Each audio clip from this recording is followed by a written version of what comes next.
ሰላም ውድ ተመልካቾቻችን እንደምን አላችሁ? በዛሬው ቪዲዮአችን የተለያዩ እግር ኳሳዊ ሰበር መረጃዎችን እንዲሁም ደግሞ የዝውውር መረጃዎችንም ይዘላችሁ መጥተናል። ታዲያ ዛሬ ይዘላችሁ ከመጣናቸው መረጃዎች መካከል የማንቸስተር ዩናይትድ፣ የአርሰናል፣ የቼልሲ እና የሊቨርፑል የዝውውር ኢላማዎች ላይ ሰፋ ያለ ዳሰሳም እናደርጋለን። ዩናይትድ ከሉዊስ ሆል ጋር ስሙ እየተነሳ ይገኛል። ታዲያ አዲስ መረጃ ወጥቷል። ያ መረጃ ምንድን ነው? አርሰናል እና ጄለስ ኮንዴ በባርሴሎና ፍቃድ እንደተሰጠው እየተመለከት እንገኛለን። በሱ ዙሪያ ሰፋ ያለ መረጃን እናመጣለን። ቼልሲ በሞድሪክ ዙሪያ ያወጣው አዲስ መረጃ አለ። ሊቨርፑል ከባርኮላ ጋር እንዲሁ ሌሎች መረጃዎች ይወጡ ይገኛሉ። በተጨማሪም ክርስቲያኖ ሮናልዶ በድብቅ ስለመሰረተው ትዳር የምናነሳም ይሆናል። ታዲያ በዛሬ ቪዲዮ በጣም ሰፊ ትንታኔም ስለሚሆን እስከ መጨረሻው አብራችሁን እንድትቆዩ እንዲሁም ደግሞ ቪዲዮ ላይክም እያደረጋችሁ ሰብስክራይብም በማድረግ ሀሳብ አስተያየቶቻችሁን ደግሞ ኮሜንት መስጫ ሳጥን ውስጥ በማስቀመጥ ቤተሰብ እንድትሆኑ ስንል በአክብሮት እንጋብዛለን።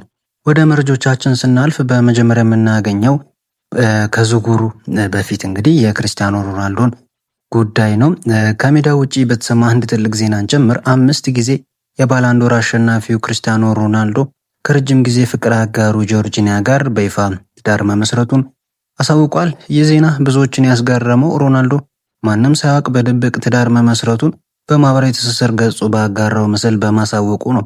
ሁለቱ ጥንዶች ትውውቃቸውን የጀመሩት እንደ አውሮፓውያን አቆጣጠር በ2016 በማድሪድ ከተማ ሲሆን ባለፉት ዓመታት በነበራቸው ጠንካራ የፍቅር ግንኙነትም 2 ልጆችን በጋራ ማፍራት እንደቻሉ እናውቃለን።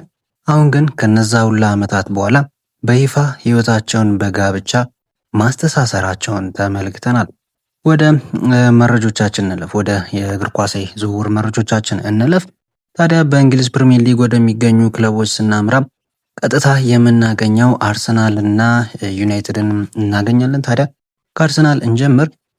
ሉዊስ ስኬሊ እናገኛለን። ለማንቸስተር ዩናይትድ በጥር ወር የዝውውር መስኮት ቀርቦለት ነበርና አንድ ወኪል ተጫዋቹን ለዩናይትድ ያቀረበው 60 ሚሊዮን ፓውንድ እንደሚያወጣ በመግለጽ ነበር።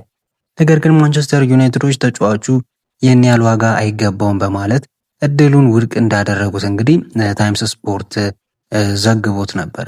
ነገር ግን እዚህ ጋር አንድ ግልጽ መሆን ያለበት ሃንድ ኦፍ አርሰናል እንደዘገበው መረጃ ከሆነ የስኬሊ አቋም በጣም ግልጽ ነው።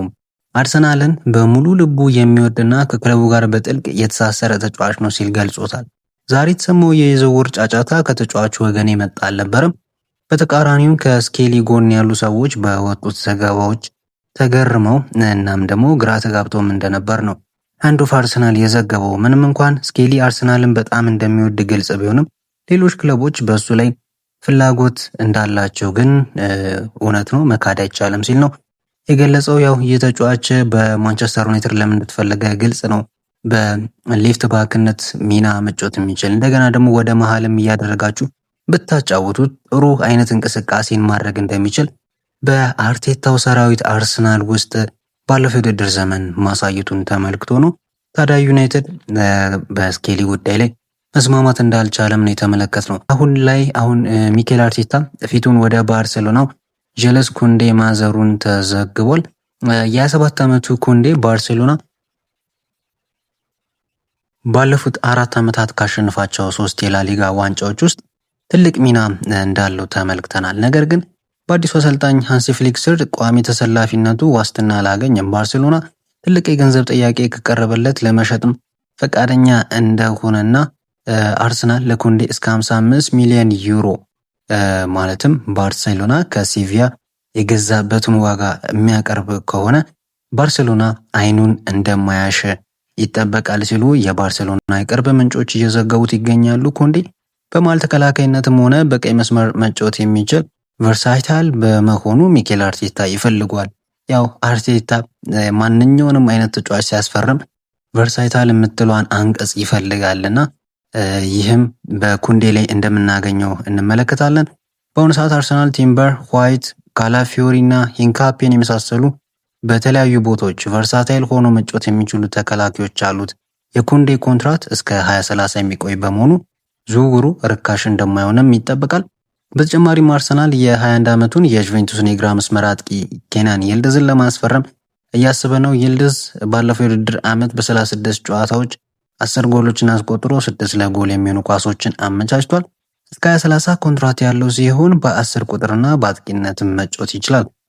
ከርቀት አክርሮ በመምታትና ኳስን ስኪል እያሳዩ ተጫዋቾችን በቀላሉ በማለፍ ክህሎት የታወቀ ተጫዋች ነው። ነገር ግን ከእንግሊዝ ፕሪሚየር ሊግ ጥንካሬ ማለትም ፊዚካሊቲ ጋር መላመድ ይችላል ወይስ አይችልም የሚል ጥያቄ አለ። ነገር ግን ያም ቢሆን ለአርቴታ የፊት መስመር ትልቅ ግብአት ሊሆን እንደሚችልም እየተመለከት እንገኛለን። ወደ ቼልሲው ስናልፍ ሁለት ዋና መረጃዎች እናገኛለን። የቀድሞ ቼልሲ አማካይ አንዲ ታውንሰንድ ቼልሲ ቶተናሙን የቀይ መስመር ተከላካይ ስፔንስን እንዲያስፈርም አጥብቆ ተናግሯል። ስፔንስ ከሚድልስብሮ በ20 ሚሊዮን ፓውንድ ቶተናምን ከተቀላቀለ 4 ዓመታት ቢሆንም ቋሚ ሆኖ የተጫወተው ለ2 ዓመት ብቻ ነው። ነገር ግን በዘንድሮ የ26 የሰሜን አሜሪካ የዓለም ዋንጫ ከእንግሊዝ ብሔራዊ ቡድን ጋር በአሰልጣኝ ቶማስ ቱሄል ስር 3ኛ ደረጃን ይዞ ሲያጠናቀቁ እጅግ ጥሩ የሚባል ብቃት እንዳሳየን ተመልክተናል።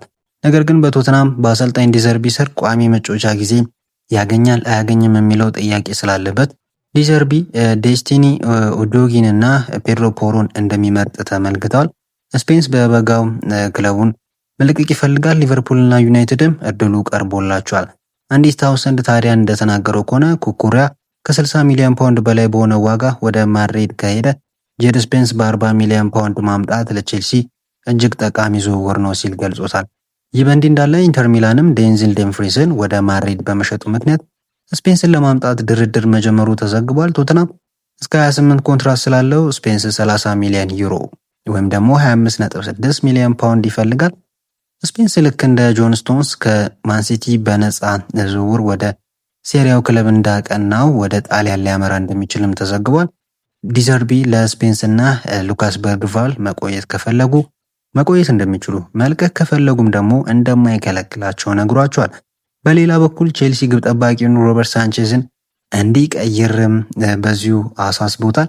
በ26 ከብራይተን በ25 ሚሊዮን ፓውንድ የመጣው ሳንቼዝ አቋሙ አሳማኝ አልነበረም። ከሰኞ እስከ አርብ በልምምድ ላይ ምርጥ ነው፣ ነገር ግን በጨዋታ ላይ ትኩረት ያጣል በማለት ታውንሰንድ ተችቶታል። ቼልሲ ሊጉን ማሸነፍ ከፈለገ የተሻለ ግብ ጠባቂ ማምጣት እንዳለበት በሁላችንም በኩል የማይካድ ሀቅ ነው። የቼልሲ ሚካኤል ሙድሪክ የ4 ዓመት የጸረ አበረታች ቅጣት ውሳኔው በይግባኝ ከተነሳለት በኋላ ከታህሳስ 2024 ጀምሮ አልተጫወተም ነበር እስካሁን ድረስ እና ወደ ሜዳ ተመልሷል። በቅርቡ በአዲሱ አሰልጣኝ ዣቢ አሎንሶ ስር ቼልሲ በጁቬንቱስ 1-0 ሲሸነፍ ተቀይሮ ገብቶ መጫወቱንም ተመልክተናል።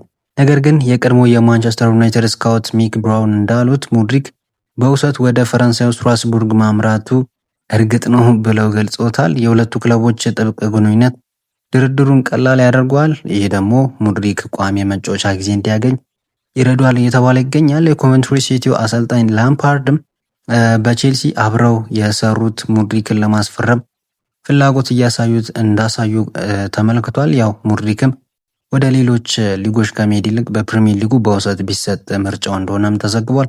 ወደ ሊቨርፑል ስንመጣ ሞሳላን መውጣት ተከትሎ አሰልጣኝ ኢራዮላ ፈጣንና ተከላካዮችን ፊት ለፊት የሚጋፈጥ ተጫዋች ይፈልጋሉ።